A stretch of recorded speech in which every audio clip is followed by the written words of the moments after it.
এই কমিশনটার একটু গঠনটা কিভাবে হতে পারে, কাদেরকে নিয়ে, সেই সম্পর্কে যদি একটু বিস্তারিত বলেন। মূলত এই শিক্ষা কমিশন যিনি চেয়ারম্যান থাকবেন তাকে অবশ্যই শিক্ষা উপরে ইন্টারেস্ট থাকতে হবে এবং এই শিক্ষা ব্যবস্থা পরিচালনার সাথে এবং তার শিক্ষাগত যোগ্যতা সব মিলিয়ে। এটা কি শিক্ষা মন্ত্রণালয়ের অধীনে থাকবে? না, absolutely no, it's a parallel watchdog.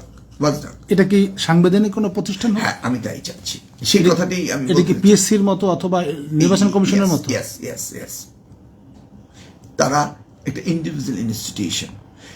দেখুন, শিক্ষা ব্যবস্থার যে পরিবর্তনটি হচ্ছে, এই পরিবর্তনটি কিন্তু তাদেরকে সবসময় হচ্ছে ননস্টপ। আমরা 2010 সালে যে শিক্ষা কমিশন করেছে, সেটা কি আজকে এটার সাথে কোনো মিল রয়েছে? নিশ্চয়ই না। সেই জন্য আমরা বলছি এমন একটি কমিশন হতে হবে যে কমিশনটি ননস্টপ কাজ করবে। সেখানে তাদের কমিশন থাকবে, গবেষণা সেল থাকবে, তারা বিশ্বায়নের যুগে উন্নত বিশ্বের সাথে লেখাপড়ার যে ধরন পাল্টে যাচ্ছে সেগুলির সাথে সমন্বয় করে তারা এই কাজগুলি করতে থাকবে।